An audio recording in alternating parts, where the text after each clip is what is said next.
Naglabas ng pahayag si FIBA para sa nalalapit na bakbakan ng Gilas at New Zealand kasama ang Australia.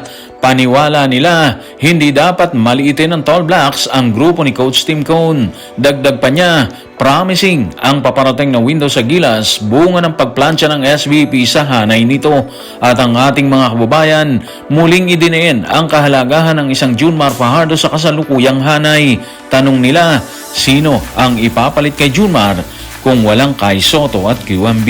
Tutukan po natin ang lahat ng yan. Pero bago yan, pakisubscribe, like and share na lang muna para pareho tayong updated.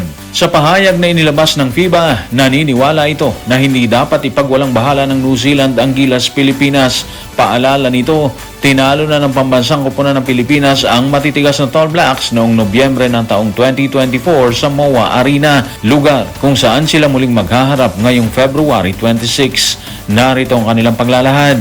Tutukan natin si FIBA. Sa FIBA.basketball, target ng New Zealand na makakuha ng unang panalo sa Group B matapos silang matalo ng Australia kasama si Davao Hiki ng 2 beses noong Window 1. Pero alam nilang hindi ito magiging madali dahil 2 away games or dayo ang haharapin nila.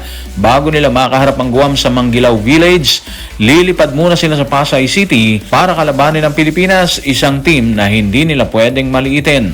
Lalo't natalo na sila rito noong 2025 Asia Cup Qualifiers. Tama naman si FIBA doon, hindi pwedeng maliitin ng New Zealand ang Gilas Pilipinas. Tinalo na ng Gilas yung Tall Blacks. So hindi imposibleng maulit yung kasaysayan. Pwedeng talunin ulit ng hanay ni Coach Tim ang grupo ng napaka-humble na coach ng Tall Blacks na si Coach Jude Flabel. In fairness naman sa Tall Blacks, wala silang ganung issue. Parang hindi naman nagmamaliit ng kalaban ng Tall Blacks Tingin naman natin, marespeto sila sa mga kalaban lalo na sa Gilas. Alam naman kasi nila na isang pagkakamali lang nila doon, meron silang kalalagyan din. So balikan natin yung panalo ng Gilas ng 2024. Nung time na yon, andito sa hanay si Kai Sotto. Walang QMB nung time na yon pero kinaya nila. Matapos nun, dumayo naman sila sa Auckland pero natalo na sila doon. Ngayon walang Kai Sotto pero bali-balita andito si QMB, di ba? Nagkasundo na umano yung SBP at ang grupo ni Quintin Millora Brown. Kinumpirma ng SBP ang balitang yan kasalukuyang namamayagpag ang pahayag ng SBP sa kanilang official FB account. Anyway, yung laban ngayon ng Tall Blacks at Gilas, obviously, malaking hamon to sa dalawang kampo. Yung Tall Blacks kasi mga ka-playoffs, kilala natin sa pabago-bago ng lineup. Sa kanilang official FB page, sinasabi nila na ihahayag nila ang official na listahan ng players sa susunod na araw. So dito pa lang, panggulat na sila, di ba? Hindi kaagad malalaman ng kalaban, especially ng Gilas, kung sino-sino ang dapat nilang tutukan sa hanay ni Coach Jude Flabel. Habang dito sa Gilas Pilipinas, lantad na lantad sila sa internet. Mula sa kontrobersyal na hindi pagpasok ni Kai Sotto sa lineup hanggang sa umunay pagkakasundo ng SBP at ni QMB. Ibig sabihin, dito pa lang alam na ng Tall Blacks kung sino ang dapat bantayan at gipitin para sa paparating na bakbakan, di ba? Habang sila, yung Tall Blacks, nananatiling misteryo. Ganun na nangyayari sa ngayon. Masakit mang aminin, dehado ang Gilas Pilipinas hindi lang sa aktual na bakbakan, kung hindi maging sa ganitong sitwasyon. Malaki po kasi ang impact sa grupo ni Coach Jude Flabel yung issue sa hanay ng Gilas Pilipinas. Yung tila pagkakawatak-watak ng ilang players, bunga ng hindi pagkakaintindihan ng SBP, di ba? Pero kahit ano pa yung issue, umaasa pa rin ang taong bayan na maipanalo nila yung nasabing laban. Ang pahayag ni FIBA na hindi dapat maliitan ng Tall Blacks ang Gilas ay kaagad nilang sinundan ng pahayag tungkol sa kung paano posibleng mabutata ulit ng hanay ni Coach Tim Cone ang hanay ni Coach Jude Flabel sa kabila ng maraming issue sa mga manlalaro nito. Narito ang kanyang pahayag. Tutukan natin si FIBA. Sa FIBA.basketball, dahil naayos na ang commitment ng ilang players, mukhang promising ang darating na window para sa Gilas kahit haharapin nila ang matagal nang mahihirap na kalaban na Tall Blacks at Boomers. Ang maganda, sa Mall of Asia Arena gaganapin ang parehong laro at napatunayan na kung gaano kalaking advantage ang home court para sa team ng Gilas. Isang halimbawa na lang ang malaking panalo kontra New Zealand noong Nobyembre 2024. Actually, real talk lang naman siya. Nangyari na dati. So, pwedeng maulit yung kasaysayan sa dating venue. At syempre, kasama doon ang fans na nanonood or manonood. Sa sinasabi niyang promising ang paparating na bakbakan pabor sa Gilas, tingnan natin kasi alam natin medyo mababa pa rin ang moral ng hanay ni Coach Tim Cone. Hindi natin alam kung gaano sila katatag sa loob ng court sa oras ng bakbakan. 2 sunod na tinalo na kasi ng Tall Blacks yung Gilas kaya wala sa kanila yung momentum. Nasa Tall Blacks po yun. Sa laban naman nila sa Australia, base sa report, wala si Davu Hiki, ang player na sumunog sa New Zealand sa dalawang nakaraang bakbakan nila sa unang window. Kung tutuusin, good news yung pagkawala ni Hiki sa lineup.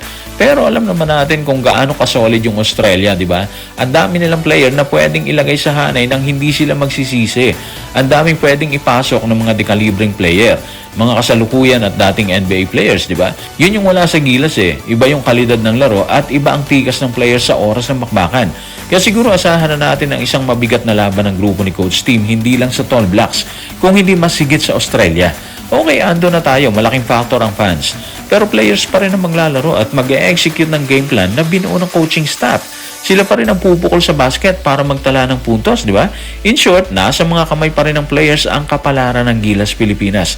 Kaya ang wish natin, okay sana yung kondisyon nila sa oras ng bakbakan para makapagtala ng panalo laban sa mga bisita sa Tall Blacks at sa Australia. Walang dudang mabigat ang magiging laban ng Gilas Pilipinas kasing bigat ng issue sa hindi pagpasok ni Kai Sotto sa hanay at muntikang pagkawala ni QMB.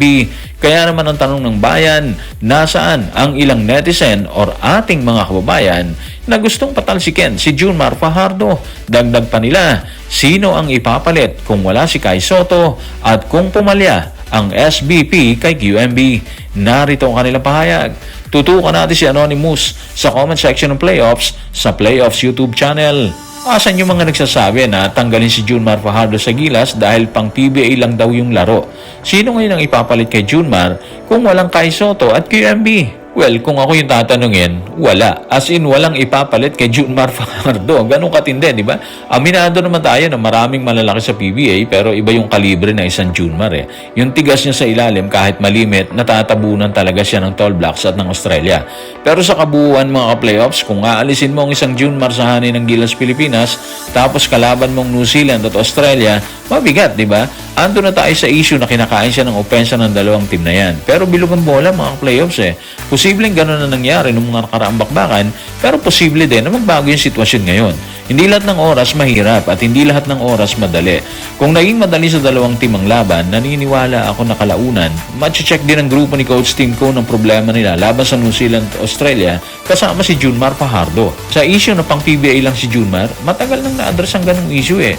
Simple yung sagot, malalaki ang kalaban sa FIBA habang dito sa PBA, hindi siya ganung kalalaki yung mga players po natin. So dito mo talaga makikita kung gaano kahalaga ang isang Junmar Fajardo. Yung pagkawala ni Sotto at ang muntikang pagkawala din ni QMB, kung hindi na plansya ng SBP, sino yung ipapalit sa kanya, di ba? Wala.